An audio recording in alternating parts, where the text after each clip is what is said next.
Good evening, ladies and gentlemen. Guten Abend, mein Damen und Herren, and welcome to the final round of the VRGT Championship here from Silverstone. For those of you who haven't been here before, what we're going to do is going to race for 20 minutes right now. We'll have a break and we'll go racing a little bit more a little bit later on. Will Vincent alongside Rob Cosman, all British commentary crew. We apologise. Marius isn't feeling too well right now, and Neil's had other commitments. But Rob, we're at Silverstone, the home of Britain. Two British commentators for a German series.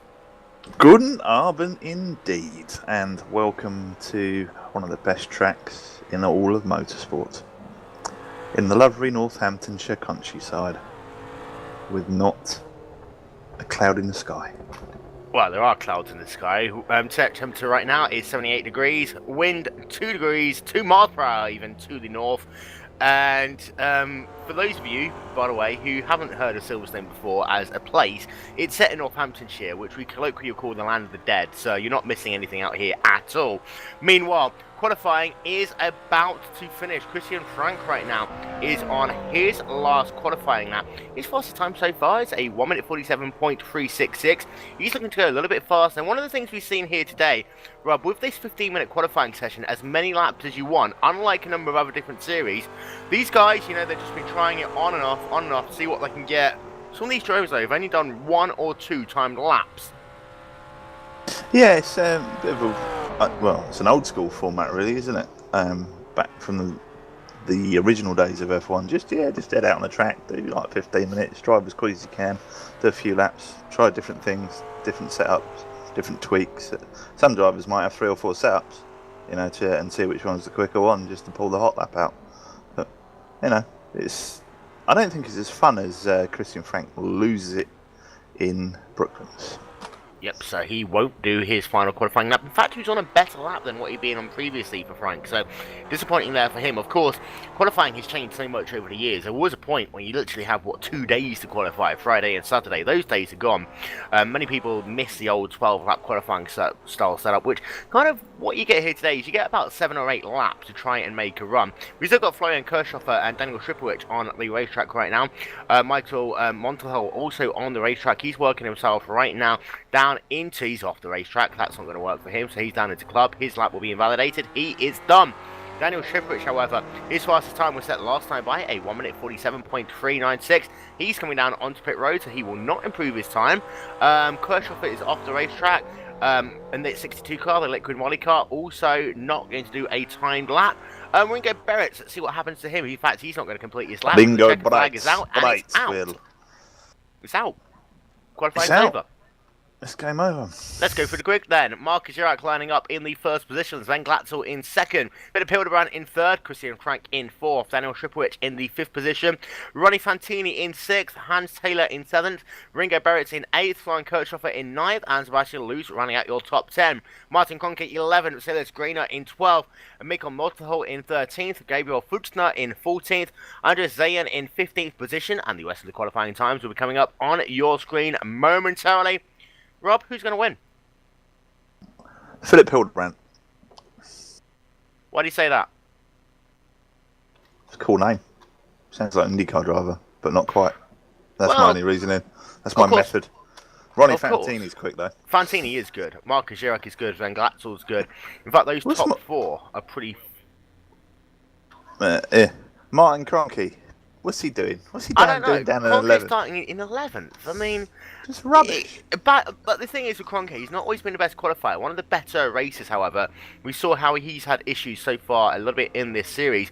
When we have a look at the championship standings coming into this round, there is still a lot to play for. Kroenke is leading the standings with an 86-point difference over Philip Hildebrand. Christian Frank in third and Sven Glatzel in the fourth position. Realistically, it's Kroenke versus Hildebrand for the championship. However, Kroenke really has to do badly, and Hildebrand pretty much has to win both rounds if he's going to have any chance of claiming victory in the championship. We're racing for 20 minutes here in the first of today's heats. As I say, Jurek in that Team Allianz car will be starting this race on pole position. Sven Glatzel in the Team L'Endurance car will be starting in second. Then another Allianz driver, Hildebrand, in third. And then Christian Frank for Club Sport Racing will be starting in the fourth position. His teammate Daniel Schipowicz will be starting in the fifth spot, we are about to get those lights up on the iRacing.com gantry, staying on for between 5 to 7 seconds, and any moment they are going to go green. We'll be racing here for 20 minutes at Silverstone. Lights out, and away we go. And it's a good start actually by Daniel Shippwich in that 5th position as they storm it down into turn 1 for the first time. He is going to try and go side by side as they come down into that first corner, Kopp's corner. Frank on the outside line, who's going to make it? It looks like Shippwich didn't get the line there. He's going to have to hope he gets a good run now. In fact, he will just about try and clear him. He won't. There's still going to be 2 wides that come down into Maggots for the first time. Shippwich concedes position, so Frank will go back into that 4th position, and he goes off. So he's really now going to have to hope that he doesn't get into too much trouble as he comes back onto the racetrack, losing 2 positions, 3 positions now, as he goes off the racetrack once again. This is really going to cost him dearly now, as we're onto the fastest part of the racetrack, the hanging straightaway. 5 positions now lost, 6 positions for Christian Frank, and he's way down the field. He's now almost down into the 14th position, Rob. Yeah, he might as well just parked his car up, put it in reverse, and done that at the start of the race. It was a bit of a silly thing to do on lap 1, and it's cost him massively. I've never seen so many cars go streaming past someone as they head into the Abbey chicane. No, that's club chicane. That's club, isn't it? Yeah, that's right. club. And Frank going a bit sideways once again, but Jurek is still leading the way. The gap between himself and Sven Glatzer right now, about 2 car lengths on the racetrack. Philip Hildebrand a further 3 car lengths back. Right now we've got a little bit of action going on the racetrack. 2 wide racing in the battle with Gabriel Puchner and Christian Frank. Frank will complete the pass, so he'll move himself back up a position on the racetrack. But apart from that, pretty much single file for the most part. However, Girac, Glatzel and Hildebrand very closely matched on the racetrack. Yeah, it's going to turn up to be a good race, I think, between these 3 in this little sprint race, which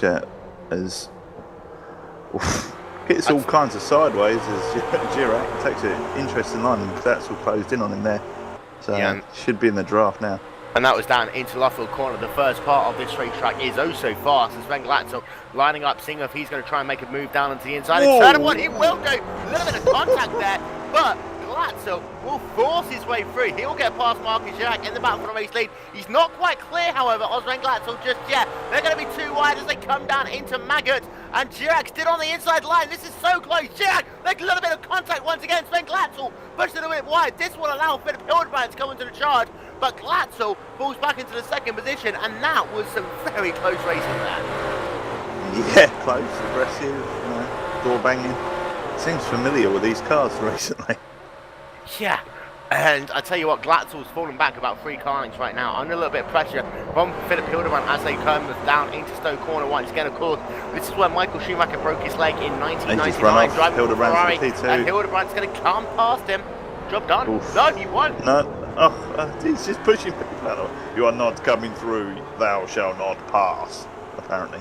Indeed, as Hildebrand falls back down into the 3rd position. Shippwich is currently running in the 4th spot after qualifying this race in 5th.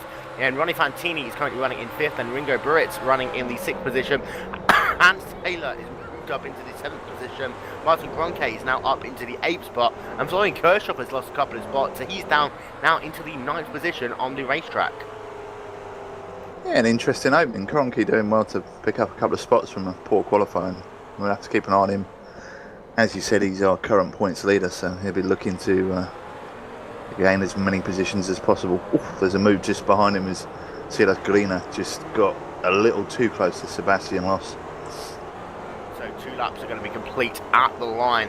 And I'll tell you what though, for some of these drivers, they're going to have to be very, very careful in this first race. Kroenke's the one that really has to be, the most careful overall, I think, here today. If he's going to have any chance of making sure he gets that championship, he's going to have to make sure that A, he stays within touching distance of Girac, Glatzel and Hildebrand, but also, he's got to be careful because he doesn't want to be pushed off the racetrack. So Martin Kroenke going to be one of the big stories of the day, now running in the 8th position on the racetrack.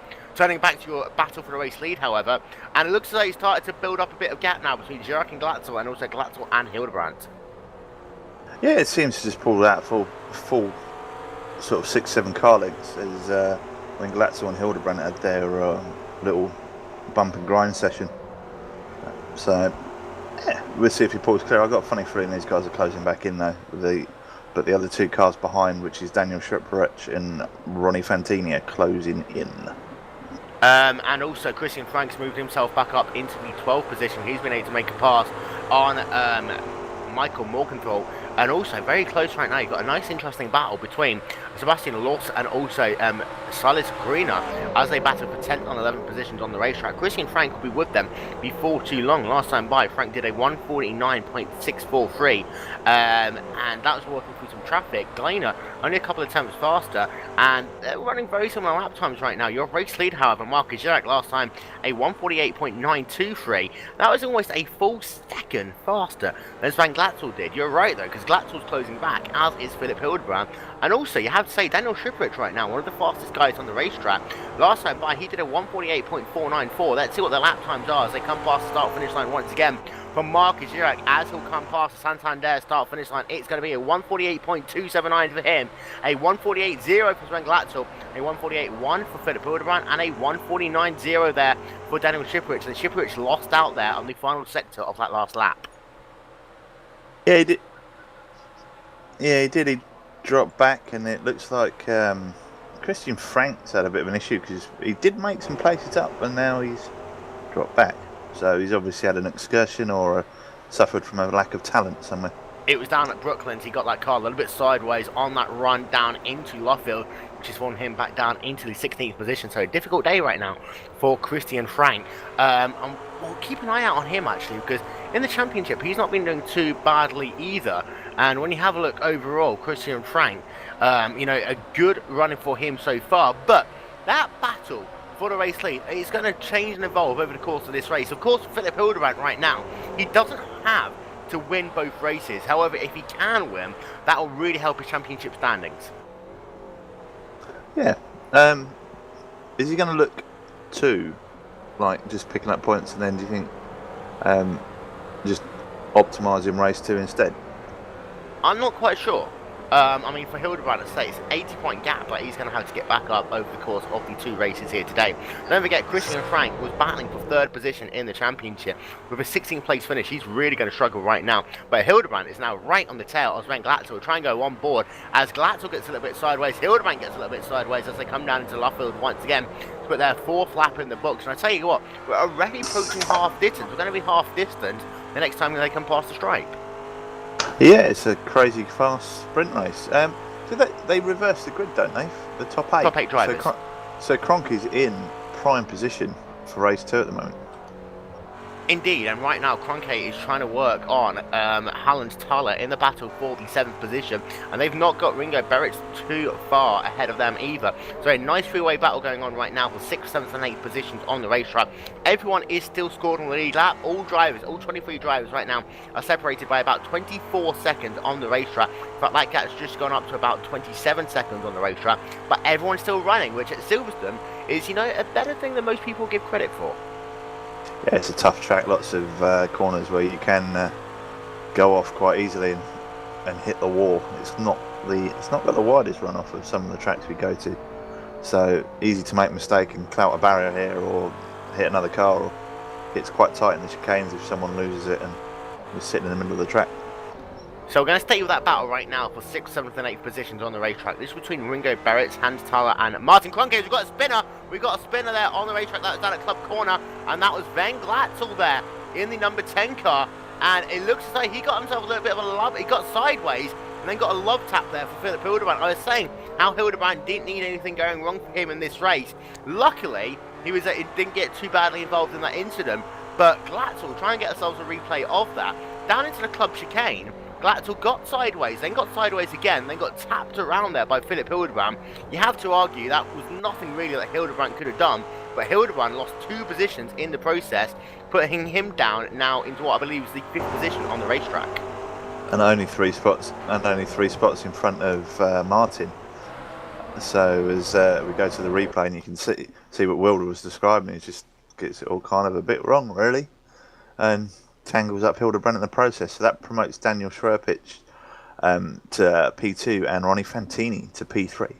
But importantly, what this does is it allows Marcus Jurek to drive away into the sunset for the time being. That gap right now is 3 seconds on the racetrack between the 44 Team Allian car of Marcus Jurek and the number 84 machine of Daniel Shiprich driving for Team Club Sport Racing.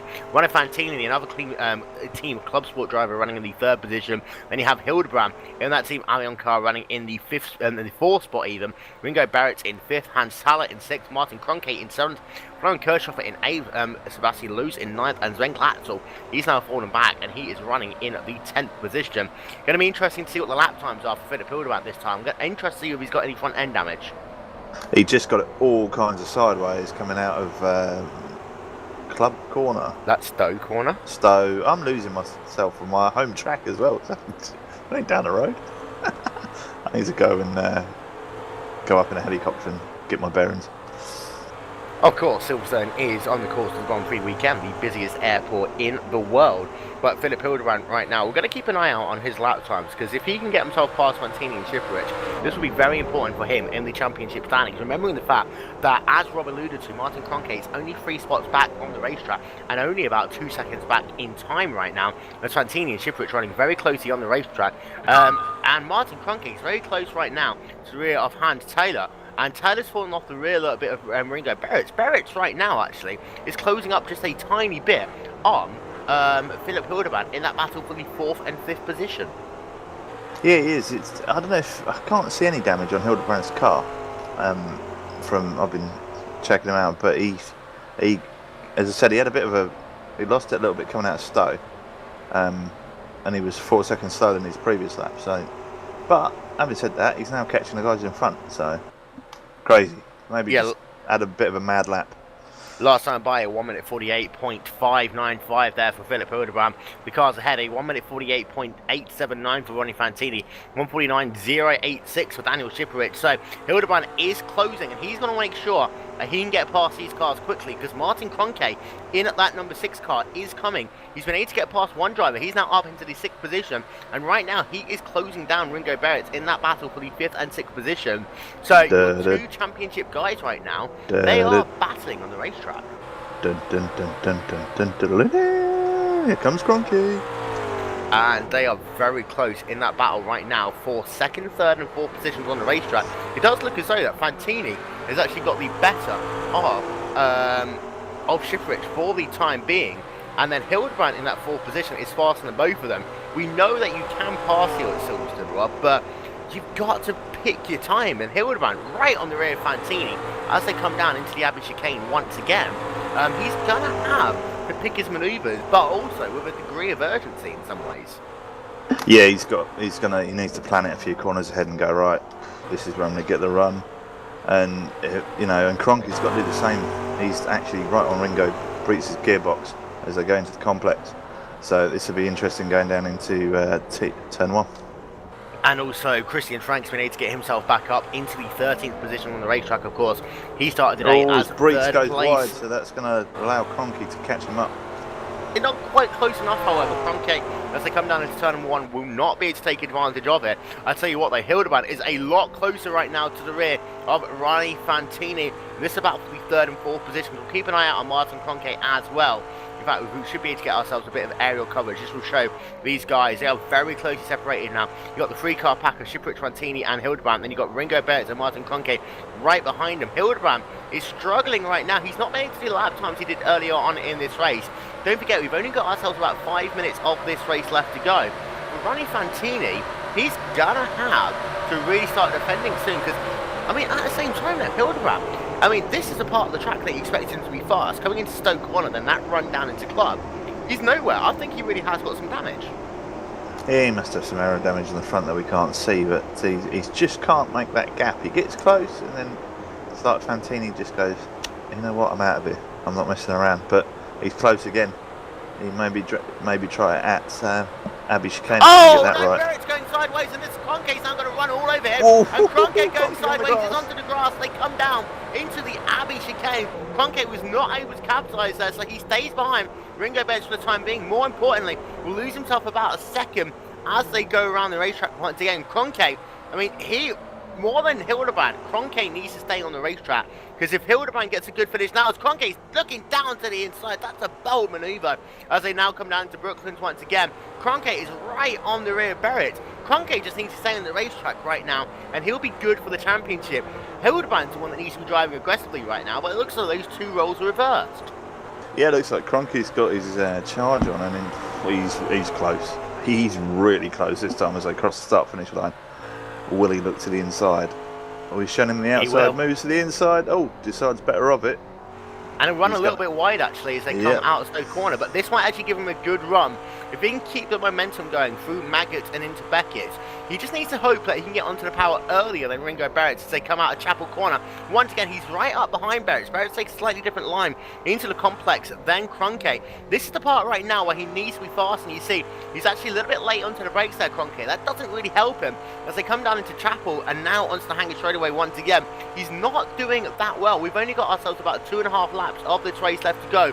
He's got to run. Now he's going to go down to the inside, and he will try his hardest to complete that pass indeed. Barrett will just let him go past there. Kroenke now up into the 5th position on the racetrack, just 1 place behind Philip Hildebrand, who is still stuck behind Ronnie Fantini and Daniel Shiprowicz. Yeah, Hildebrand needs to get his proverbial move on, get his shake on, but obviously he must be suffering from some aero damage because he just doesn't seem to have the straight line speed even in the draft. Doesn't seem to be closing in at all as they headed into the Abbey chicane. He still manages to be a bit quicker through the corners, but it's no good on the short shoots. So we are getting close to the 2-lap warning here as Hildebrand going very wide actually as they come into the complex once again. We have a total of 3 minutes and 51 seconds left on the play clock. So we are doing 1:48 lap times. Marcus Girac this time by will probably be getting the white flag. It's going to be close actually. In fact, they will get the white flag the next time by. So 2 laps left to go now for Marcus Girac in that number 44 car. Daniel Shiprowicz still running in 2nd, Fantini still running in 3rd, and I'll tell you what, Hildebrand, he might get the chance now. He's going to slide it down to the inside as they run it down into Maggots once again. He's going to be on the outside line. If he can try and hold it, this could be his chance. They're going to be 2 wide racing, and this is close, and he will have to fall back in behind. Now, he just needs to hope he gets himself a good run through Beckett, and it looks as though he's not doing that for the time being. Yeah, and Kroenke's not that far back, but he's going to run out of time, so Hildebrand, I don't think he's going to get past Fantini. I'll tell you what though, Hildebrand now he's going to go to the outside as they work themselves down into Stoke Corner once again. Will Hildebrand be able to go around the long way around? He's later on into the brakes, of course. The next corner after this is a left-hander and they touch, and Hildebrand carries on going. That was going to mean still that Hildebrand will still just about have that inside line into the first part of club. He won't be able to get the job done here. He's going to go all over the curves. Next corner's a right-hander. Now Hildebrand's going to have to try and go wide. He doesn't get the job done there, so he stays in the 4th position. And Kroenke right now is in that 5th spot, right behind. It's coming again. Oh, Hildebrand looks to the inside. Out the other again. Side by side again. You're getting a beautiful angle of this on board of Martin Kroenke. They're going to try and go 3 wide. Here Martin comes Kroenke. Close, and he has to get out the gas there. Yeah, he backed out the gas. That was some good racing there. Some wise racing by Mr. Kroenke. Thought of his championship points. They flashed before his eyes. So we've got a 4-car battle right now, and this is for 3rd, 4th, 5th and 6th positions on the racetrack because Ringo Barrett has caught up as well. It's Ronnie Fantini in 3rd. It looks like his tyres are starting to go off. Philip Hildebrand in 2nd, Martin Kroenke in 3rd. Ringo Barrett will round out your top 4. We're keeping an eye out. We will not get the white flag this time. In fact, we do seem to get the white flag this time by. So this is now going to be, we believe, the last lap of the race. Marcus Girac, he come down into Maggots and Beckett once again. For Marcus Girac, you have to say, he's had a great race. Yeah, it's just led, hasn't had any dramas, just cruising around at his own pace and, pulling a gap. Daniel Shiprowicz in 2nd, pretty uneventful race as well for him, just cruising around.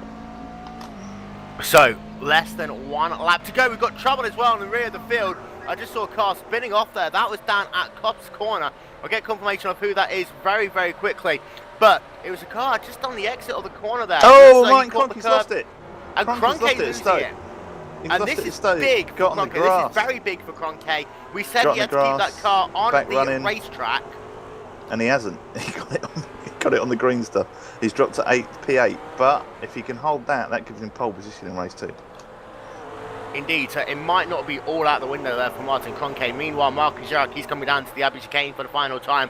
Daniel Shiprich running in the second position, Fantini in third. Hildebrand looking down to the outside as they come down into Abbey chicane. Will he try and do the crossline though? Yeah, he's got himself a good run. Now have to be on the outside line as they come out this of is going to be this brave. corner. And will he get the job done?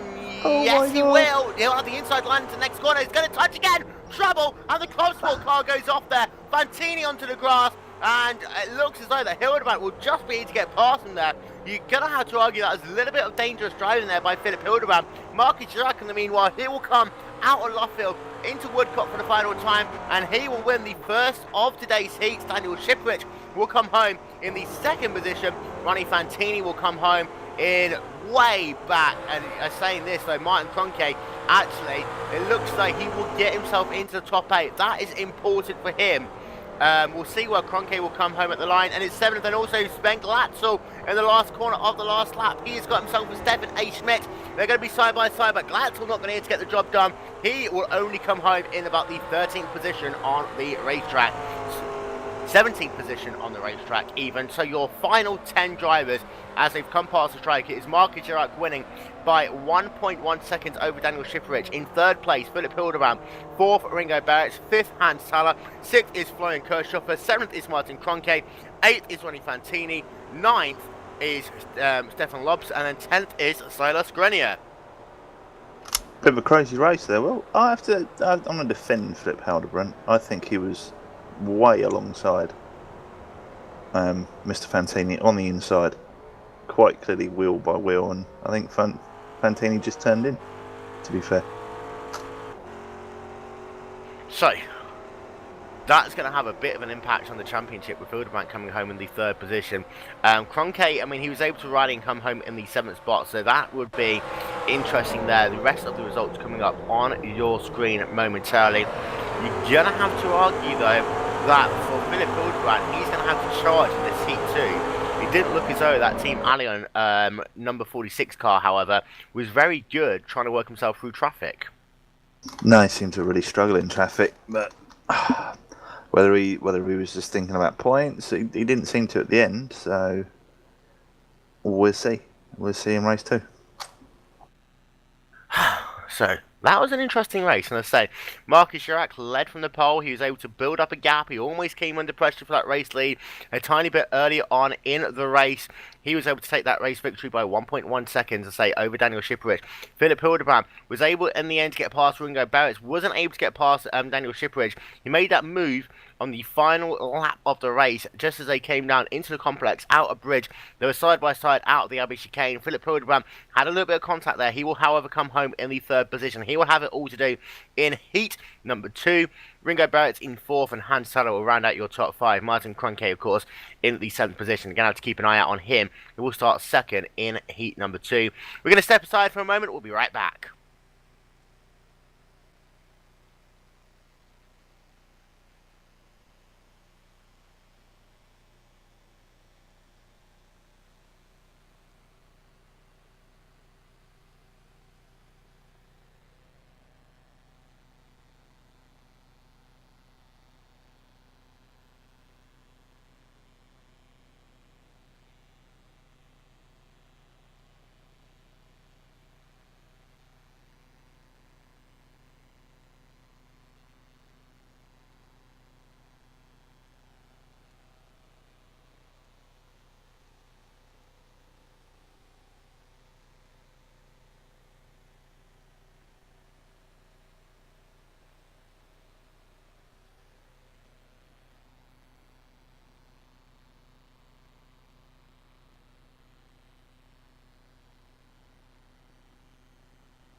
Good evening again, ladies and gentlemen, and welcome back to second part of Virtual Racing GT Championship.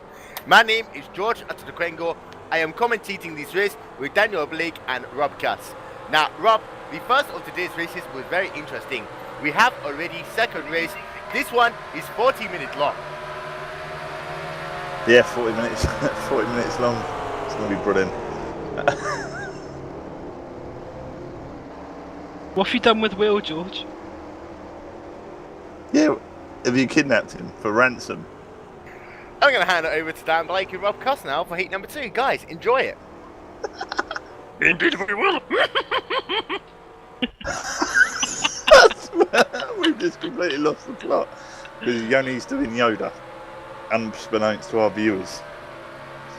Ah, terrible. Dan, take over. I've lost the plot.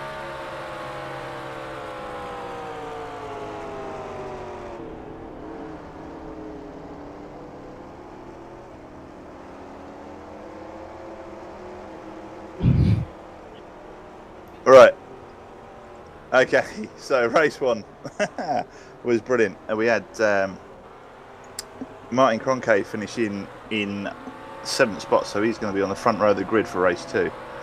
So it's going to be interesting to see if he gets that in front. Obviously, he can win the championship if he scores enough points, and Philip Hildebrandt isn't anywhere close. I think Philip really has to get past Martin in this race to stand any chance of winning the championship. I don't actually have the point standings because Will's done a runner with those. Dan, what do you think of Silverstone as a track? I like Silverstone as a track. It's the home of the British Grand Prix. It's got one of the iconic tracks until it got changed recently. It was near enough the same as it had been right from the start in the early 1940s and 50s, really. So it's of course one of the iconic tracks, and it caters for great racing. I think we're going to see that in the second heat. We've got some good drivers in there, as you said before. Philip Hildebrandt, we've got Martin Cronkite, the My3ID driver. We've got a few regulars from Polar GT.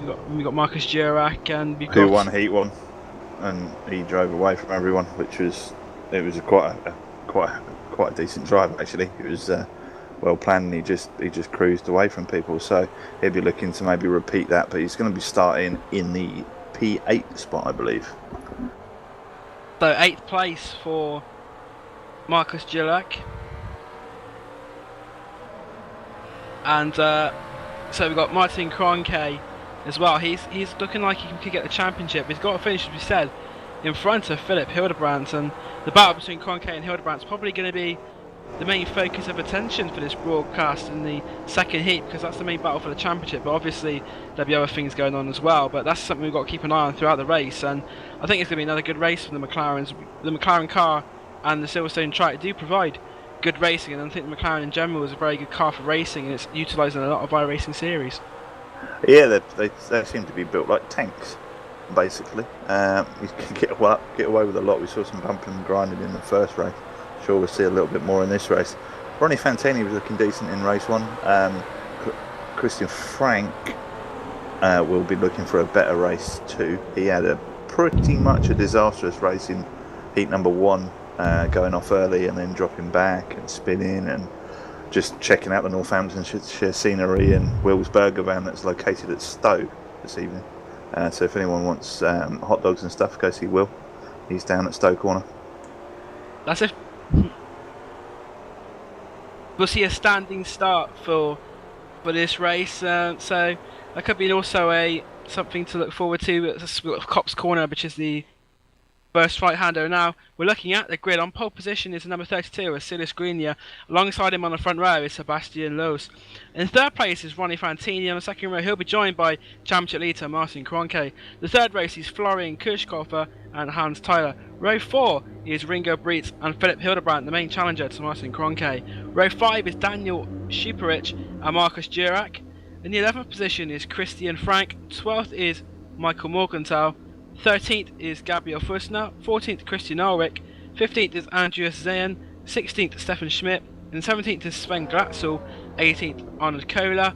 19th is Dirk Messina. 20th Dirk Wilker. 21st is Ulrich Strauss. 22nd is Mark Vinke. And bringing out the 23 car field is Mark Heyman. In fact, we're going to have a rolling start for this race, I've been informed. So it's going to be a rolling start, and Marcus Jurek has got come back from 10th position. So it'll be interesting to see just how much of the field he can get through. But I think Martin Kroenke has got to be a favourite for this race, starting as high up as he is. Yeah, but he's got to get. So I thought he was actually going to start on the front row, but he's not. And it seems he's going to have Ronnie Fantini for company, and he's not afraid of putting his car in the way, as we saw in the last few corners of the last race. So he will defend his heart. He may even get the jump, and then if Martin's got to battle through him, it's going to be tough. I mean, you got Silas Greiner and Sebastian Loos as well in front. So I don't know how many cars are going to go off in this race. We didn't lose any cars at the start last time, Dan. Not one. It's crazy. And that'll be something which they're hoping to maintain for this second race. It's never good to see cars eliminated so early on. So very good to see that, especially even if it's a sprint race, they still managed to respect each other and there was error free. So be interesting to see what happens here. We've got the cars now coming around the opening section of the lap, coming towards Church and the Hangar Straight, which is probably the quickest part of this circuit. Yeah, look for Will's hot dog stand as they come down the Hangar Straight. He's just located on the outside of the approach to Stowe, so you'll see the smoke rise from there. Let's hope that's the only smoke. We don't want to see smoke from tyres being locked up or incidents, because as you said before, the first race, though it was rather eventful, it was in a good spirit. So hopefully it will keep on for the second race. In the front row of Silas Greiner and Sebastian Loos, we're trying to get a jump on the rest of the field behind. There's Will. Hi, Will. I'll have a hot dog with extra ketchup on it, please, thanks. But that's what we'll have. Will's hot dog stand, okay. But Philip Hildebrand in 8th position. You know he's got to move up a few positions. He wants to get past Martin Kroenke if he's got any chance of winning this championship. So I think Hildebrand's mentality for this race is going to be pretty much gung ho, because he needs to get up there and get in front of Kroenke. Yeah, but he's got to finish as well, so it's not all going to be gung ho, because the thing is, his car didn't look that great in traffic. He did have contact early on a little bit, so I don't know whether he actually had an aero damage. But his car didn't look the best when it come to overtaking, so we shall see. And as you see there, the car's coming down the straight. On the left is where the new arena section starts, which iRacing have scanned, so that'll be coming in the future. But now this is a part of the track, the bridge corner, which is not utilised anymore. And I think that's quite a shame, because it was one of the better parts of the track as they swung down under the bridge. What do you reckon to that, Rob? Yeah, one of my favourite corners and one of the most iconic corners in motorsport, where it was, sadly. They were flat as a strap and going 90 degrees right and then up the hill. And what you don't get depth perception on the camera of how short this little short shoot is before they turn left. It is not very long at all, so they were hard on the brakes. As the leaders come round following the pace car, it's going to turn off shortly, and I'll pass you over to Dan Blake for the start. Yeah, so here we go. It's Silas Greiner and Sebastian Loos on the front row, but behind them we have Ronnie Fantini and Martin Kroenke. So the number 32, the pole man, Silas Greiner, has got a bit of space between himself and Sebastian Loos, and the green flag goes and we're racing at Silverstone. As we said, it's a good start from Greiner, but also we've got Ronnie Fantini looking to go down the inside of Cops, and Martin Kroenke also in attention. Fantini takes second place, bit of contact there. Oh, we got contact at the back, massive contact. There's a massive off further back. Andrus Zayn is involved, car 13, and there's another car off which I can't actually figure out who it is right now, but they went off and upside down on all sorts, and those cars should be retiring. Unfortunately, we've had incidents in the second race. The first race was a relatively clean affair, but it seems like they've not managed to get round this time. But the leader currently is the car of Silas Greiner, but Ronnie Fantini. The other car involved, was Sven Glatzer, and he was doing alright in that first race. So. And Martin Kroenke's got a position. He's up into 3rd place. He's overtaken Sebastian Loos. So at the moment, they come down to club for the first time. It is Silas Greiner leading with Ronnie Fantini 2nd, and Martin Kroenke in 3rd place. And further down the order, there's a car off at the as they come down through Club Corner as well, right down the back of the field going wide. So we've lost another car, well we've not lost another car, but another car has lost a lot of time, and Sven Glatzel is coming very, very slowly round with a considerable amount of damage. He's lost his rear wing, and he's spinning, so Sven Glatzel I think will be a retirement. He's really struggling with that car at the moment. I think that car you saw lose it was Michael Morgenthau, maybe. He just seemed to get it a little bit wrong and went off.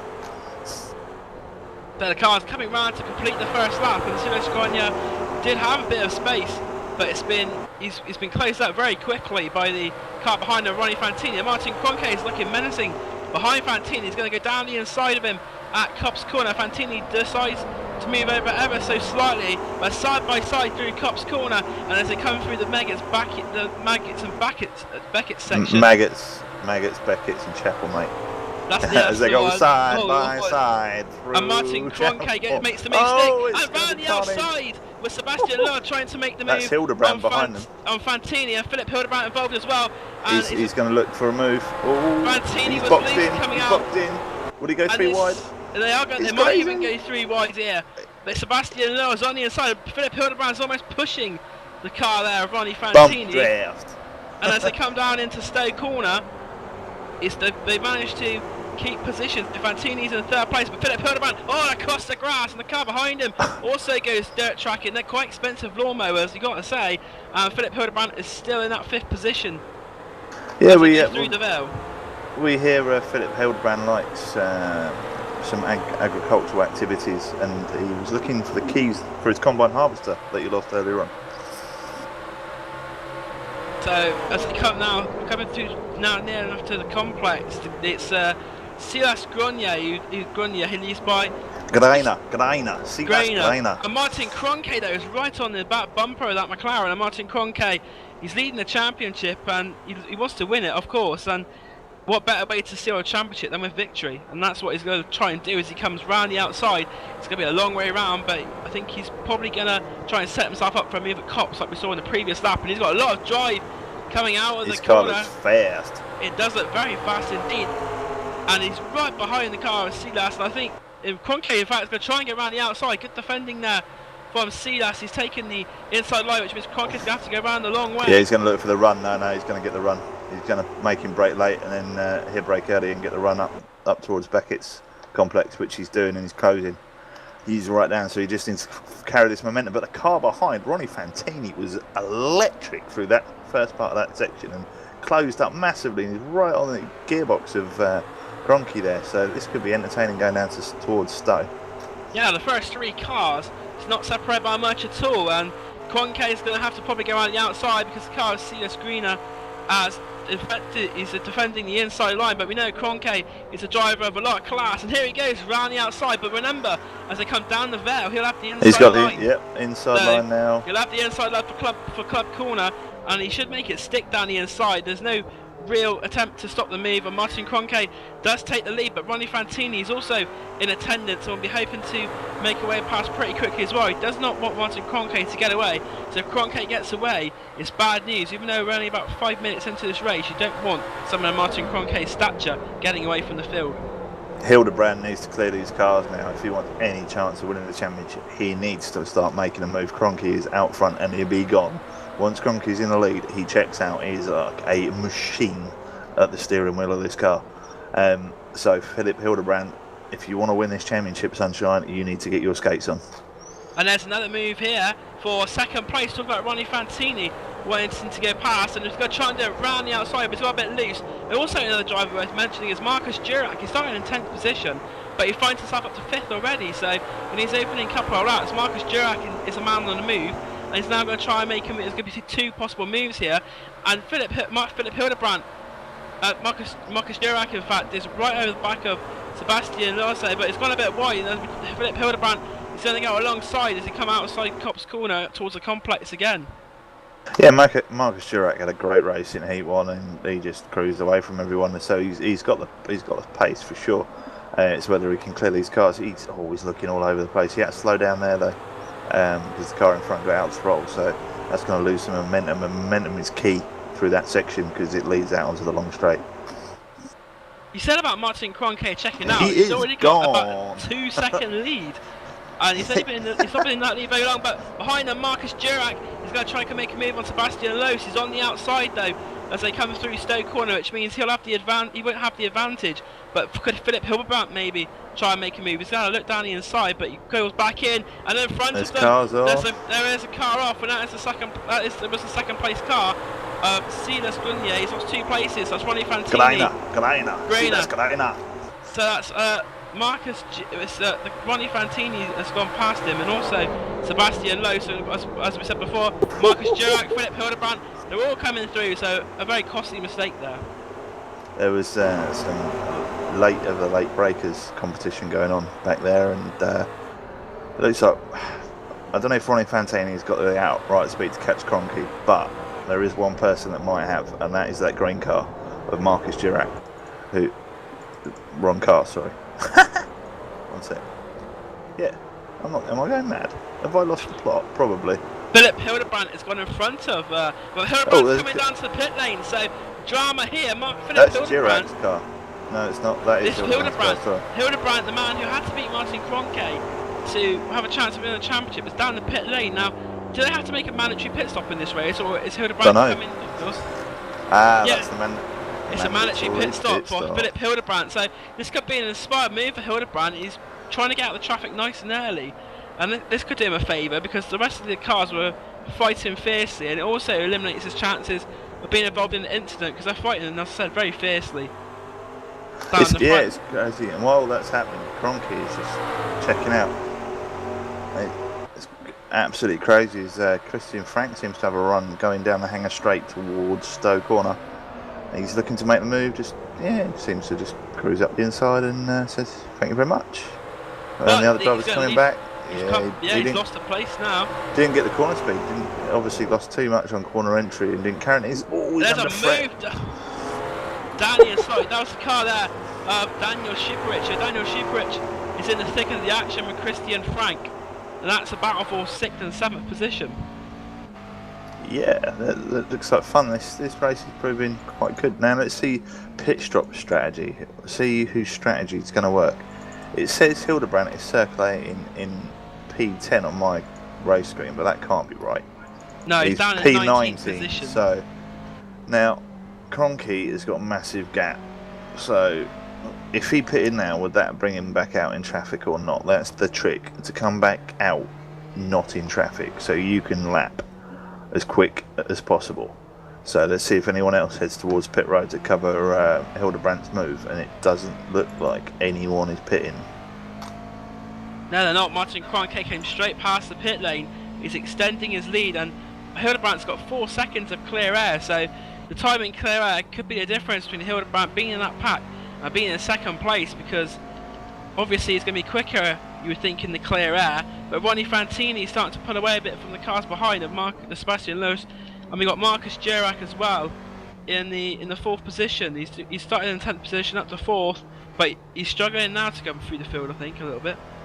No, he's cruising slowly up to the back of Sebastian Loos. I don't know if he had any damage with any contact or anything. We're on board currently with Christian Frank as he is looking to make a move on Silas Grenier in the Stowe. Oof, that's a late move, but he's got enough room. But Not quite got the momentum. He backed out. He didn't have the balls. But he's going to try and do it down into Club Corner as he comes down the valve and very nearly contact. But there's a car coming down. There's nearly a car on our inside, which is the car of Daniel Shiprich. So this battle is 5 cars in close proximity, and they're providing with some great entertainment. It'll be interesting to see if Kroenke takes the pits this lap or not. Were you being naughty there, Dan? Did we have to bleep that out? Does you only have to edit that out? Did you swear? Naughty. Yeah, so there's no editing in this. It is the R-rated version because we have Rob Cuss and Dan Blake. That's why. Is this series sponsored by anyone? Do we have to do any shout-outs to sponsors apart from our mighty selves, GlacierTV? I'm not sure, to be honest. Guess not. Thanks to any sponsors that might be sponsoring it, but I don't think there are. But if you do want to sponsor it, get in touch with Sebastian Loos, I think, is the race organiser, as Martin Kroenke checks out. Martin Again. Cronke's gap is nearly up to 5 seconds, but the main battle on track is the one between 5th and 9th with Silas Grania, but it's got Christian Frank on his outside, and Christian Frank might even clear him, he has. So a bad exit coming out of Copse has cost him, and Christian Frank takes a position. Now the next one to maybe try and make a way through will be Daniel Superich, but he's under pressure himself from Hans Fowler, and he's lost some Ringo momentum there in a Brooks. crucial part of the track as they head on to Hangers Track. You cannot lose momentum on that last part of that complex because this happens, and you lose position because you don't have the exit speed.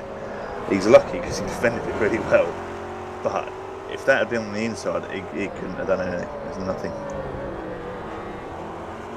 We're looking at Marcus Dirac trying to make a move here on Sebastian Loos, and as you said, Told Rob, you, Dan. he is indeed catching him up, and he's right on the rear of that number 3 car, and that's well, a club corner is one of the good overtaking opportunities. There you go, might he's down he's to gonna the try- inside. No, just showed him his nose. Just going, hi, I'm here. Don't make a mistake, But or down this through will happen. bridge. What a move. That was brilliant. Absolutely brilliant. So braked a little bit earlier for the first part, booted it on the second part, went up the inside, job done, now P3. Awesome. So Marcus Dirac currently on the podium position, and while anyone going towards the pit lane, then Martin Cronke is staying out for another lap, and the last lap for Martin Cronke is a 1:48.2, whilst Philip Hildebrandt a 1:49.5. So Hildebrandt is 1.3 seconds currently slower than our race leader. Yeah, me and Will were saying in race 1 he had a rubbish qualifying. Cronky did. He was down in P11 and not very good.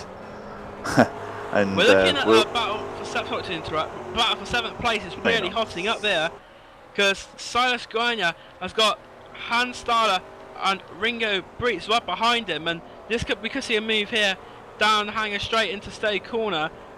So it's all about exit speed, as we've seen before. So if the drivers have got a little bit of sense, they would have just made sure they nailed the exit, and it looks like Hannah Stahler has. Yeah, Stahler is right in the restriction. He comes out now, and he tries to get the inside into Stowe Corner. Oh, good move. Oh, is he just?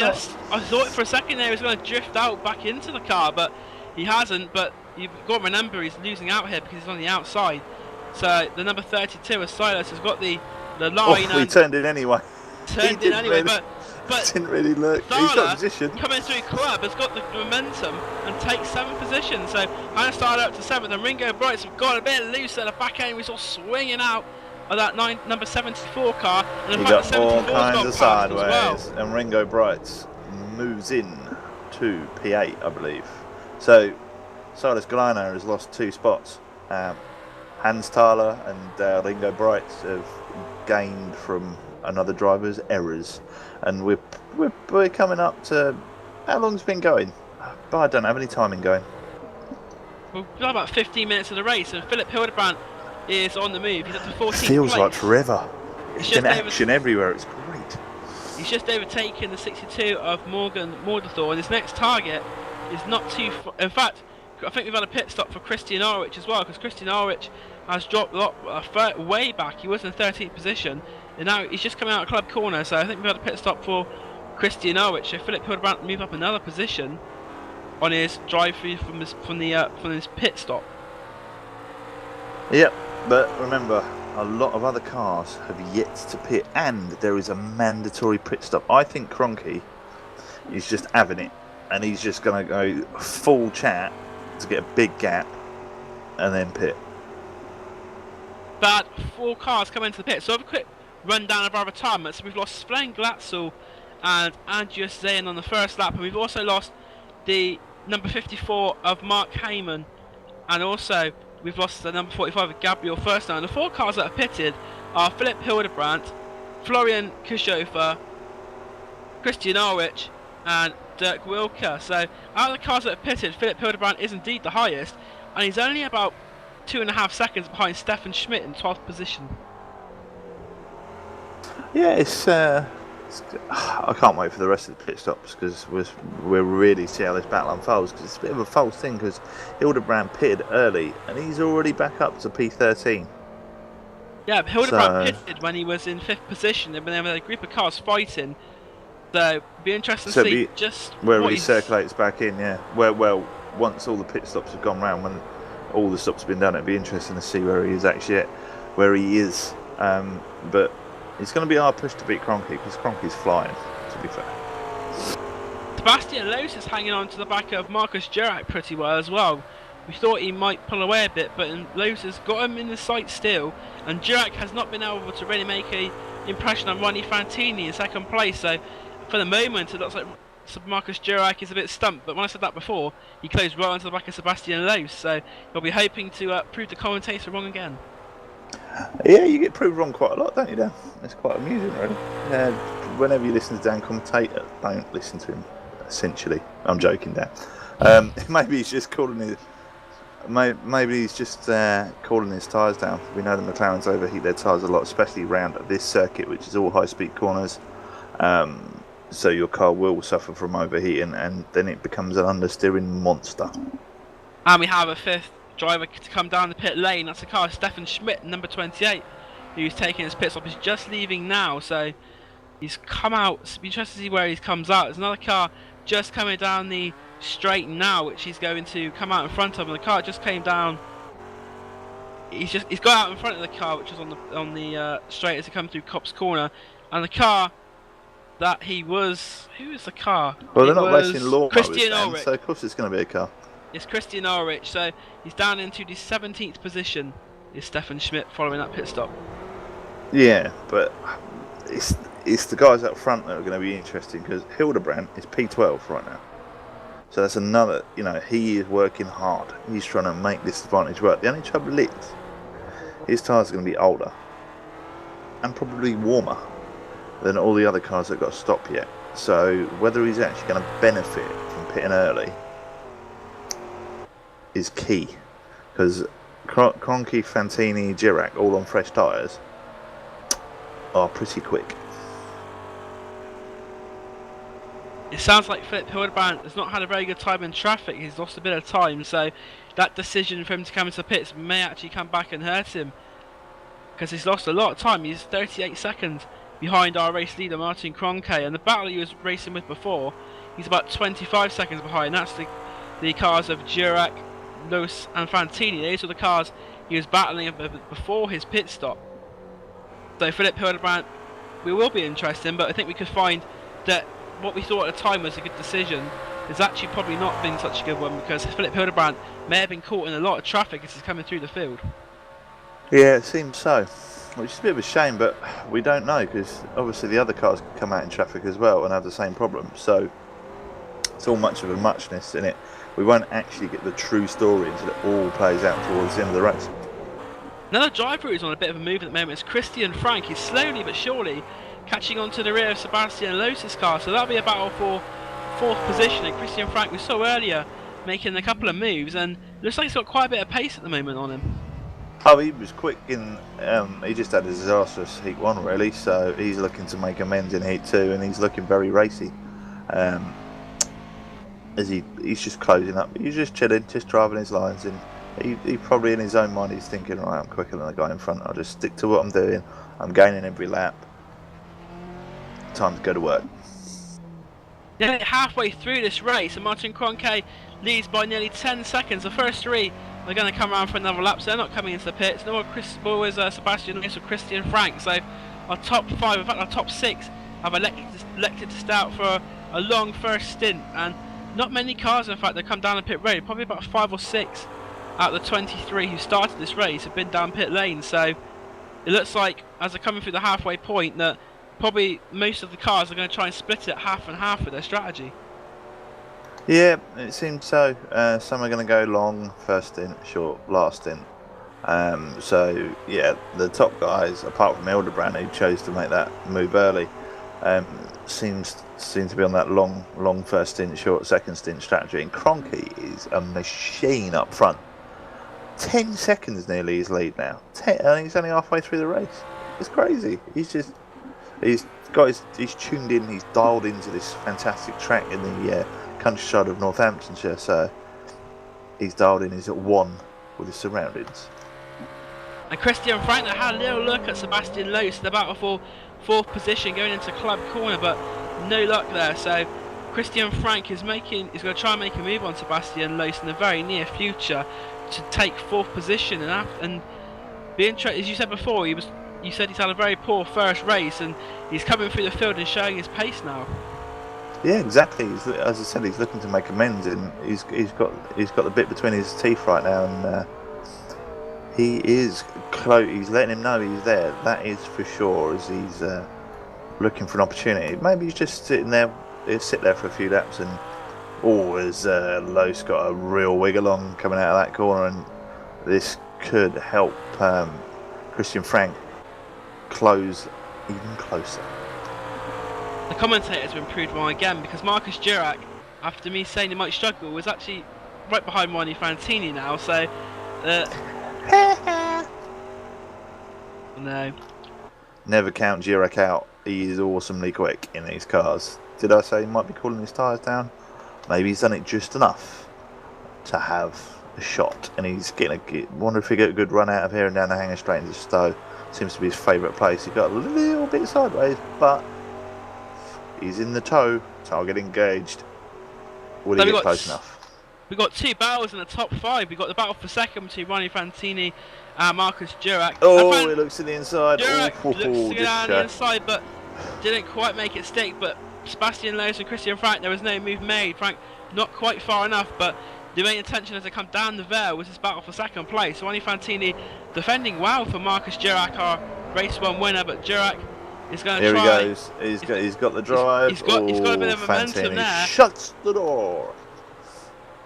I think if Marcus Durack gets past Ronnie Fantini, that Martin Kroenke is probably a bit far down the road. I said before that before the race, if Kroenke got away, it'd be struggle to catch him.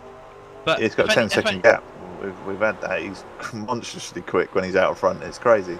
But Durack is looking for every way round that really wide McLaren of Ronnie Fantini. Seems to have pressed the extender buttons and made his car about 8 cars wide at the moment. As Durack closes in again, he's looking for the run. I think he's going to just set him up. He comes into the pits to pit road. So that is interesting. And there's another car behind him as well. Sebastian Lowe. So the third and fourth place cars have decided to head down to the pit lane. We have a race on pit road. Who's going to win the pit road race? I will watch that and I will let you know. Another factor, here Philip Hildebrand nearly losing control there. So we're talking about Philip Hildebrand and where he come out, and he very, very nearly lost control of his car. He did well to keep it off the grass. So Philip Hildebrand having a bit of an indifferent race in this second heat, and he was racing with Martin Durack's rolling. Durack is rolling. Where is Hildebrand? Is Hildebrand coming down the start? Hildebrand's just coming under the Santander Bridge now. It's going to be close. No, he's not going to catch Durack. He's going to be about 2 seconds behind Durack, but he's got obviously more momentum coming up the hill. So I think he got ahead of Sebastian Lowe. So this is going to be interesting. Yeah, he's beaten one car on pit road, but that's his teammate in front, I believe. So Philip Hildebrand, we said. So will Durack move over and let Hildebrand take some points? That is a very interesting. But the way it stands at the moment with Kroenke leading by 11 seconds, I don't think it really matters what happens, because Martin Kroenke is stamping his authority on the championship in this final race, and he's going to be crowned champion the way things are looking. So Martin Kroenke, the iRacing World Grand Prix Series driver, proving his class. But in second place at the moment we have Ronnie Fantini, who's 11 seconds behind, and Kroenke goes on for another lap, so we'll start his 15th lap, and we've had about 25 minutes. So Martin Kroenke, 15 minutes to go. Everything's looking swimmingly well for him at the moment, but Fantini is staying out as well. Christian Frank goes by, so we are looking for Daniel Scherpratz goes past as well. So it must be Hans Thaler behind, he goes through. Then Ringo Bright's going through. And then we should have the first of our pitters. Greiner. Yeah, Silas Greiner goes through, and then Philip Hildebrand. It's going to be Marcus Durack in front of Philip Hildebrand. Yeah, Durack. I lost Durack him on the thing. Beat him off the pit road. Yep. And how far is Durack? How much time has Durack lost to Ronnie Fantini? Because I would say just about how much his pit stop cost him. So they were pretty close together, and it's about 27 seconds. So the whole pit lane procedure has cost Marcus Jurek 27 seconds on Ronnie Fantini. So when Fantini comes into the pits, he needs to try and beat that time. Otherwise, the car, Marcus Jurek, will be able to go past him and take second place, because he was looking menacing towards the end of that fuel stint, and maybe the fresh tyres is what Jurek was looking for, and the gap is exactly 27 seconds. So that's how long this pit stop took him. Exactly. Interesting turn of events. How long do we have left on the race clock? I'm not sure, because my timing has failed. I'm having technical issues in Rob's booth. We have 13 minutes, 10 seconds left of this race. What's going to happen? How will this unfold? Who knows? Dan Blake probably does. I can't predict that. I think I know who's going to win this race, but other than that, I think it's really it's all to play for, really. I think Fantini, Hildebrandt, and Marcus Jurek have still got a bit of battling to come. I think both are going to, when Fantini comes out the pits, he's going to be round about that proximity of those drivers. He's just gone straight on, not pitting this time by. Christian Frank's gone through. I'm just keeping an eye on the pit stops, folks, because obviously there's cars still need to make their mandatory stops, and it looks like everyone is cruising past the pit lane at the moment. Tell about Marcus Jurek and Philip Hildebrandt, would they swap positions? But at the moment, it looks as if they're staying as they are at the moment. Marcus Jurek in 8th and Philip Hildebrandt in 9th. But we'll compare their lap times as they come across the line just to see what the pace is.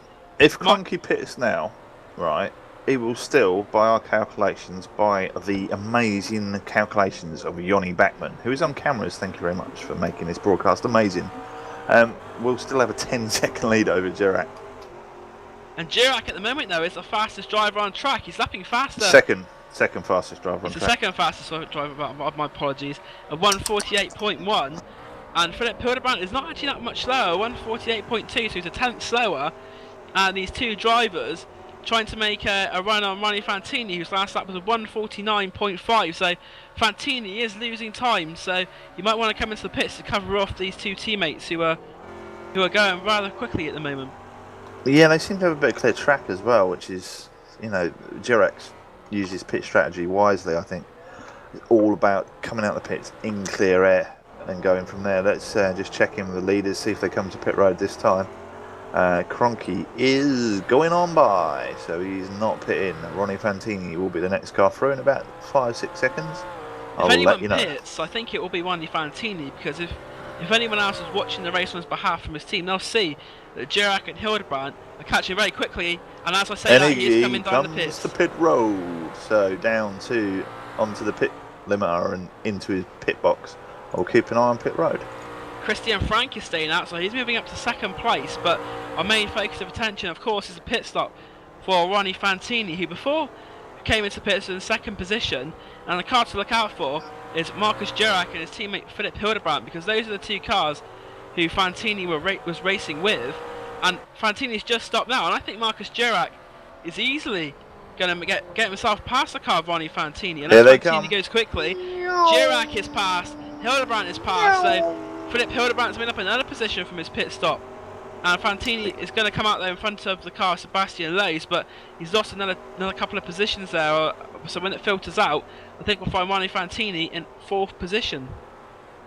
Indeed, when it all sorts itself out. So, looks like Cronky's got this one. He's got a 17-second lead right now, and is already into the Abbey chicane, heading towards Bridge, which is crazy. So he's dominating this field. I will keep an eye and see if he pits this time by. But the main guys that are looking to pit now, we've only got a few drivers up in the top 6, top 7 that haven't pitted. Christian Frank has not pitted yet. Daniel Schripperic has not pitted. Hans Thaler has not pitted. Ringo Bright has not pitted. And Silas Greiner has not pitted. But Jurek and Hildebrandt are on his case very shortly, so he's going to definitely lose position. And Marcus Jurek is running about a second faster than the cars, running 2nd to 6th, so he's faster than Christian Frank, Ronnie Fantini, Daniel Schripperic, Heinz Stahler. Cronky didn't pit, he's gone past. Christian But Frank's Christian coming Frank down there, yeah. is going on to pit road right now as he brings that McLaren down to, I think, about 60 miles an hour. Slow. He's going to feel like Carrera as he watches the cars go screaming past very shortly. So Christian Frank, he was in the battle And before. Schripperic on pit road as well. So Hans Thaler goes through to take P2, but has not stopped. The car of Christian Frank was in the battle with Sebastian Loos before, so that's Here probably comes the driver. Jurek and Here comes Hildebrand. Jurek and Hildebrand. And not far behind them, it's going to be Frank's Ronnie not rolling Fantini. yet. He's And in just fact, started rolling. This could be interesting. Well, I think Fantini's just about going to have the measure of Frank, but it's going to be very close. And they're going to come side by He's got side. way more momentum, so we'll cruise past. Fantini will cruise past, but I don't think Frank's going to make it easy for him.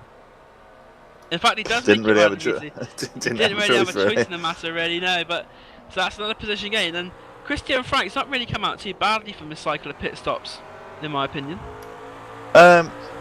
He's got a pit yet, I don't think. And Jurek and Hildebrand are flying right now. They are motoring. So who's left not to pit? Daniel Schripperic and Ringo Bright, I believe. And oh no, just the top two. Sorry, Kroenke, Frank, and Thaler have not pitted. So Ringo Brights has pitted. And Frank has pitted. Christian sorry, Frank's just pitted. We just saw him come down. Just higgledy and Martin Kroenke is in pit lane now as well. So our race leader Martin Kroenke, he got a 23-second gap. Is coming down to the pit lane, but the gap he had before was to a car who had just pitted. So he's got an even bigger gap.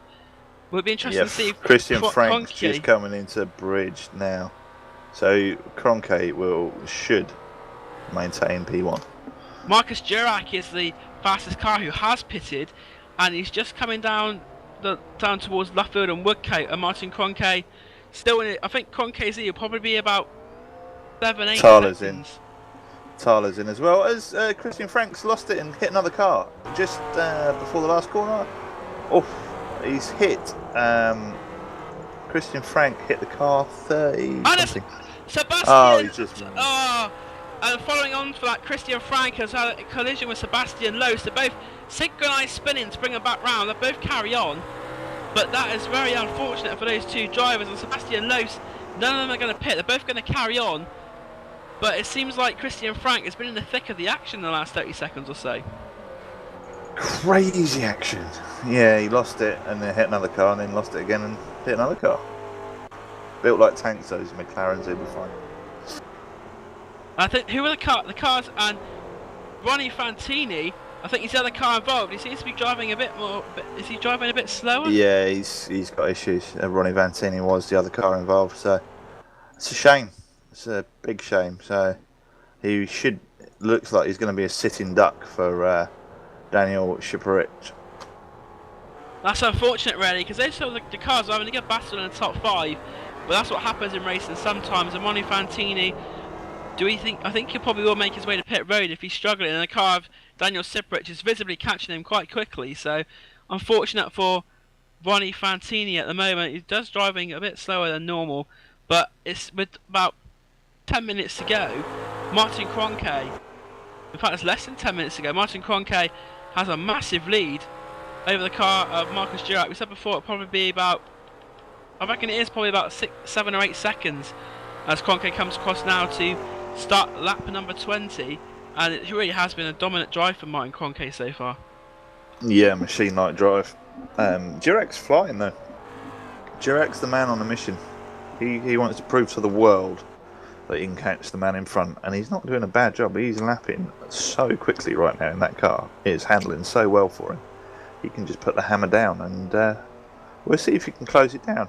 He's got some time, but Kroenke's fast, and I think he'll just maintain the gap, personally. Yeah, Martin Kroenke's gap over Marcus Jurek, 9.5 seconds. Jurek last lap was a 1:48.358, and in fact, his teammate Philip Hildebrand was even quicker the last lap, 1:48.290. So the two teammates are certainly some of the quicker cars at the moment. It'll be interesting to see what Martin Kroenke's first lap will be after his pit stop, and if he's got similar pace to Jurek and Hildebrand, which we imagine he will do. And the battle for fourth place. So he's all good. So he has got the same pace. The battle for fourth place Ronnie Fantini and Daniel Ciprich. Ronnie Fantini is about 13 seconds behind Philip Hildebrand, and he's visibly struggling in the car. Ciprich catching him up, and then behind them they've got Hans Stahler and Christian Frank, the man who was involved in 2 incidents at the end of the lap a couple of laps ago. And then it's Ringo Bright, Sebastian Lowe's, and our pole position man, Silas Goiner, bringing out our top 10. Crazy times, and it's getting to go time, but I think Kroenke's got this in the bag. He's flying right now. But he's coming up to lap a couple of cars now, so lapping cars can cause problems at times, and the car in front of him is the car of Ulrich Strauss, I believe, in 19th place. Yeah, it is, it's Ulrich Strauss, as Martin Kroenke comes across the line for his 20th time, coming up to start lap 21. And Martin Kroenke will be lapping that number 66 car relatively soon. And not far behind him is the 42 of Mark Vanicki, but very good driving here from our from the number 66. He's not holding up greatly, although coming, as you say that, as they come through Maggots and Beckett's up towards Chapel Curve, he's not. Martin Kroenke's not in any real rush at the moment. I think it's pretty certain he's going to pull over and let our race leader come through on the hanger straight. But Kroenke going behind him to try and get a draft, and then he'll pop out. And in fact, I said he's been driving really well, but I think that number 66 maybe could have made things a little bit easier for him. He didn't need to. He come onto the quickest part of the track, and then just it's more room there, so it's a safe place to pass. You know, it's predictable. He can just let off the throttle and let Kroenke by. It's all right. It's fine. Martin Kroenke is the fastest man on the track at 1:48.4. Compare that with the lap time of Marcus Jack, 1:48.5. We said earlier about Ronnie Fantini and damage, and unfortunately the number 80 of Ronnie Fantini is down in the pit lane, and that what was looking like a strong finish for him has turned sour. Yes, with no sherbet to go with it. So yeah, he's just been unlucky and sitting on pit road, probably banging his head against the steering wheel, going, why oh why. Martin Kroenke, as they come across to, well, I think they might be getting the white flag this time. Yeah, indeed they will be. Martin Kroenke will be starting his 22nd and final lap, and really Martin Kroenke won this race in the first couple of laps when he made this move on Sylvain Greiner, and he pulled away a massive amount. After the first lap he's 2-3 seconds ahead, and that just set the tone. Marcus Where's Dirac gone? We've lost Marcus Dirac. Extraordinary. Marcus Dirac was looking good for a second place, and it looks like he's had a problem, a disconnection of some description, and that's really tough luck for Marcus Dirac. We know this is simulated racing and it happens sometimes, but when you're running this far up the field, second place on a roll, it must be really disheartening to have a disconnection like that. Yeah, it seems so. What a shame, but that promotes Philip Hildebrand to P2. And now Daniel Ciprich will run out the podium in third place. Fourth is Hans Stahler, but Hans Stahler under pressure from Christian Frank in fifth position. Christian Frank, as we said before, been involved in the thick of the action, and he'll be trying to gain another place on this final lap against Hans Stahler. Coming out now up towards Chapel Curve onto the hanger straight, and Marcus Dirac is back in the race. So Marcus Dirac has managed to reconnect, but unfortunately for him, he's lost a lot of time. I'm not sure if we'll be able to get back on track even before the race finishes, because Martin Kroenke is just coming through Abbey Curb now, over towards Bridge. And we said before, Martin Kroenke, it was a very commanding drive really. He got to the front, and after that, no one could touch the iRacing World Grand Prix Series driver. And also, when he crosses the line, he's going to take the championship as well. So Martin Kroenke will take the championship, but the battle for P8, we got Silas Greiner and Florian Kochofa. Kochofa on the outside. Greiner is going to defend the inside and keep his position for now, but I think on the last lap that is something which will be coming through. But Martin Kroenke now takes the victory, takes the championship, and that just the race probably sums up the season for him really. He's done really well in this race. As we said before, he took the lead earlier on, and he never relinquished it. And Philip Hildebrand, runner-up in a championship, quite fittingly really, will come across to take second place in this race. And Philip Hildebrand had a very slow last lap. It was 1:55.3, and this lap at 1:53. So that's interesting. That's what I'm thinking maybe. Mode. Daniel Ciprich takes third place, Hans Stahler fourth, And the battle for fifth, and the battle for fourth, in fact, was that way. Christian Frank was fifth, Sebastian Lowe sixth, Rigo Brute seventh, and that battle has changed hands. Florian Kuchkofer has taken the 8th position from Cedar Skriner, so a last lap move from Kuchkofer will see him take 8th, with Greiner in 9th, and rounding out our top 10 is going to be Christian Ulrich in the number 7 car. 11th place on the lead lap is Sebastian Schmidt, and he's got quite close attentions of Michael Morgenthau behind him as well, so they're going to finish in 11th and 12th. In 13th place is going to be number 8 of Arnold Kohler, just crossing the line now, and 14th is the number 47 of Dirk Messina, and the final car on the lead lap is Dirk Wilker, and cars finishing a lap down. 16th place is Mark Vanique, 17th will be Ulrich Strauss, 18th after is Drama's Ronnie Fantini, and also 19th will be Marcus Durack. A real cool play for Durack. He was strong, he was in 2nd place, connection problems hit him, and they've hit him hard. He's finished 19th. And here is the last of the classified runners. We had 4 retirements in the race. They were Sven Gatzel, Andreas Zayen, Mark Heyman, and Gabriel Furstner. Rob, what do you think of the second race and final race of the season? Yeah, it was good. Dominant display by Kroenke up front. Hildebrandt's pitch strategy ended up working just for him, but only due to the disconnect of his teammate. So, you know, it still put him on the podium. Looked like to be the right call. So, you know, close racing all the way through. Kroenke led this from and just drove away. But through the rest of the field, there was battles going on everywhere. So it proved very entertaining. A lot of cars finishing as well, which is good to see. You see a lot of the, you know, close racing sometimes ends up in a gravel trap, but these guys have shown a lot of respect to their other drivers, which is, you know, fantastic, really. So Martin Kroenke is the champion, and the runner-up Philip Hildebrandt. It was a tough task for Hildebrandt coming into this race to try to overtake Martin Kroenke. When the other driver of Kroenke's quality, Hildebrandt had to do his best, but it wasn't quite enough. But a spirited fight today from Philip Hildebrandt. Yeah, you see, we wondered how he'd cope with the traffic and stuff, and he coped with it relatively well. So, just to recap our top 5, it was Martin Kroenke, Philip Hildebrandt, Daniel Schieprich in 3rd, 4th was Hannes Stahler, and in 5th place was Christian Frank. We spoke earlier about disconnections. I think Marcus Durack. Wir haben Marcus Durack for an interview. Sorry, that's my German's not very good. Wie geht's, Marcus? Wie geht's? Well, not so good. It's my typical connection issues I haven't solved yet.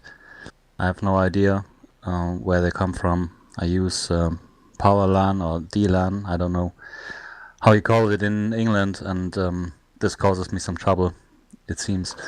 That's a shame, you were flying. The race itself was very good. First race, you had obviously, a really fast car. Was pretty easy. Could dash away and manage my gap to the 2nd place. Second race was way more interesting and very difficult. Martin came through the traffic very fast. He started as, I don't know, P4, yeah, and had only 3 cars to overtake, which is quite easy for a man like him who has the pace. And when I was past all the cars, he was pretty much he was gone. Away, and there was nothing to do about it. 2nd place was pretty safe. I didn't expect Phil to be that far behind after my pit stop. I think he had lost some time in the traffic in the laps between his pit stop and my pit stop. And the 2-second advantage that I gained then, I could manage it to the race end, which was, my race end was about 2 minutes before everyone else's. Yeah, that wasn't so good. But as I said, pretty disappointing. You did brilliant in race 1 though, and you had a very, very quick race car. I mean, we were regularly checking on how quick you were going, and you were lapping seconds faster than the guys in front at some points, and it was very entertaining to watch. Your car looked very, very good. So, well done for you, your race 1. That was fantastic, and our commiserations are very unlucky for race 2. Yes, well, thanks for the interview. I thought that the other guys would come over here too, but I think they have a chat now or a cigarette or something like that. I have no idea where they are. Have you got any thanks to any sponsors you want to do, or do you want to say anything in German to your people that might be watching, like your mum or something? Well, hi mom, I'm on TV now. No, it was a very, very interesting season, I have to say. It was the last race now. Very competitive series, very fair driving, very, very safe driving, which is something we didn't see on. And his connection issues have struck again, because that was Marcus Chirac disconnecting. He's back. Yeah, He's disconnect. Hoo-ha. I don't know what you heard last. Just a whole bag of nothing, really. But yeah, it's much cleaner racing. I must say, this series, from what I've seen, this first race I've commentated on, the driving is super fair, hard but super fair, which is really good to see. Yes, it is. It is. We have some very competitive drivers. We have some, well, midfield drivers and backpackers. Of course, are dropping way back in terms of lap times, but in terms of fairness and driving safety, the whole field of drivers is very close together, and we managed to get very clean races, and this is quite a lot of fun. Yeah, it's good enough. What would you think to Brits coming in and invading your series? I think. As long as we don't have any Italians, it's okay. Oh, controversial. I heard that. And here's Will Vincent. Hello. How much money do you make on your hot dog stand down at Stowe? Shut up. What? That's not a fair thing to say. That's the second time you've degraded me to be a burger seller. Interview Marcus. He's more important. We've already done that, Will. Yeah, we have. I'd say I jump over to our virtual racing TeamSpeak and look if there's anyone who is willing to give you an interview. I'll tell you what, Marcus. Oh, there's one. There's one. Hello. It's your teammate, Philip Hildebrand. It is. Marcus, before we let you go, I've got a question for you, of course. This is the end of the season. I'm sure you guys will be back. Are there going to be any changes that you're thinking of making? Of course, the 20 and the 40 race formats means that you've got one very fast race and one where the guys have to be a lot more careful on the tyres. Are you likely to keep that next season? We are discussing some changes for the next season. We don't know really which of these will be implemented into the season. Phil suggested that we change from top 10 reverse grid to top 20, which is quite a good idea, I think. And some minor tweaks are discussed also.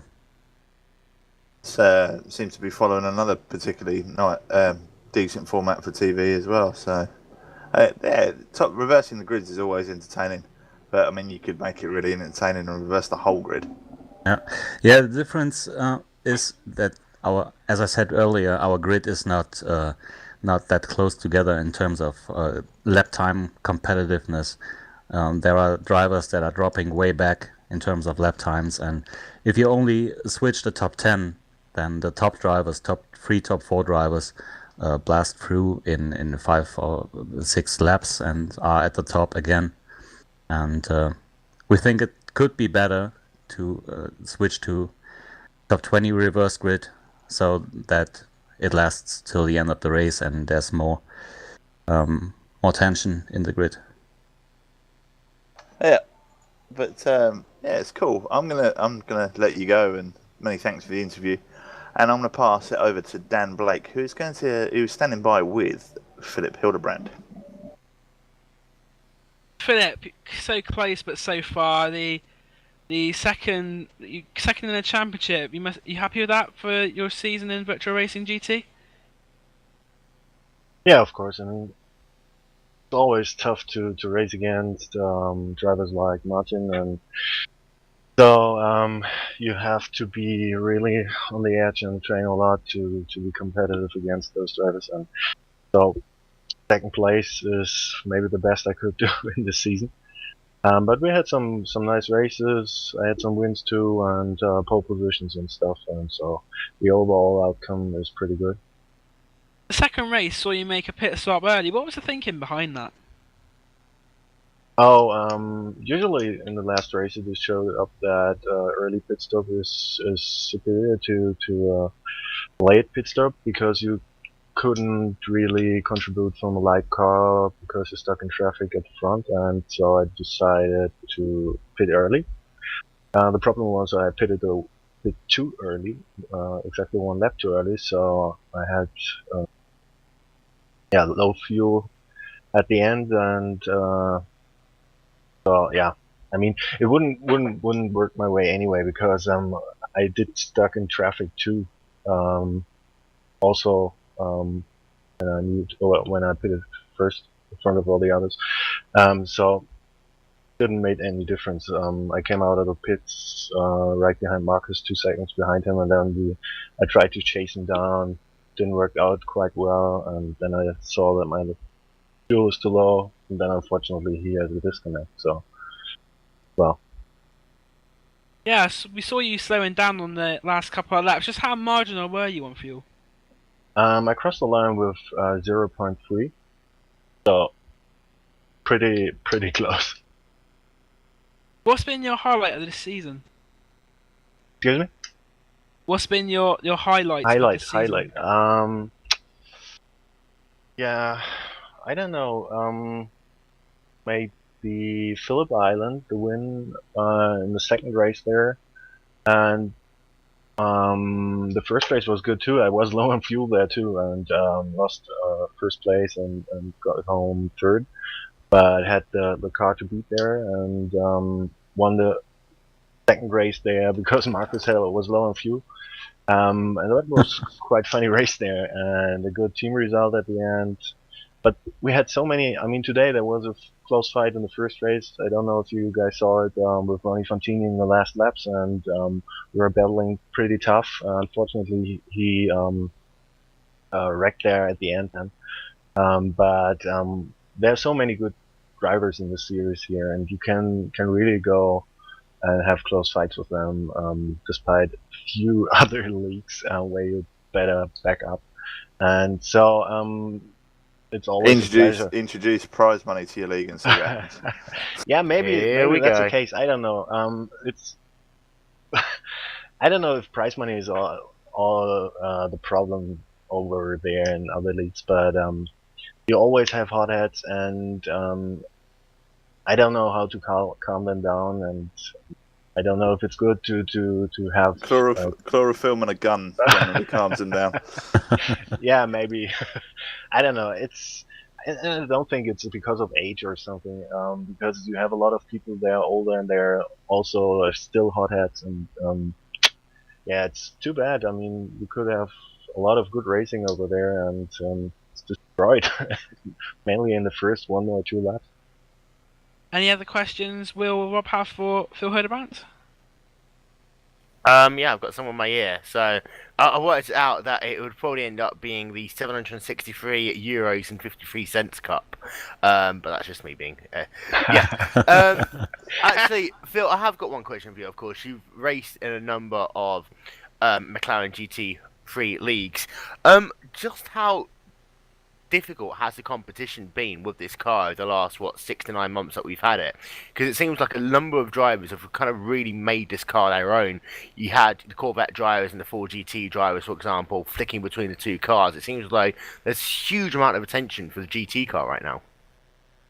Yeah, exactly. I think that's because of missing alternatives in iRacing. That you have a downforce GT car, you get the prototype, HPD, and yeah, and then you got like muscle cars, but not light modern GT car. That's the only one, and I think there are a lot of people desperately seeking for something like that. So, and maybe we will get another one with the BMW, and so I think it's might be interesting for iRacing itself to file Yeah, something like an official endurance World Cup, because a lot of good drivers are interested.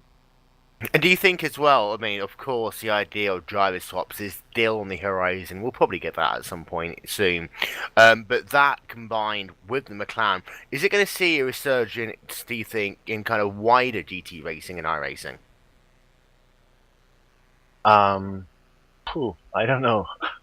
I think the Tin Cup racing is pretty yeah a lot of drivers like that and don't want to run Formula races at the top. And I think in the official iRacing series, you only can run Formula races when you want to run against a lot of competitive people. And so yeah, I think GT racing is kind of a future for a lot of drivers. Well, Phil, thank you very much for talking to us. Unfortunately, guys, that's all we have time for. And I tell you what, this has been an incredibly interesting series to commentate. Unfortunately, as I say, Mario's feeling a little bit under the weather today, and Niels unfortunately had other commitments. So we apologise that we couldn't bring you any commentary in German here today. However, you do get my friend George to come and say hello to you. Also, from down Blake, from Robcast, myself, Will Vincent. We'll see you next time. Bye bye.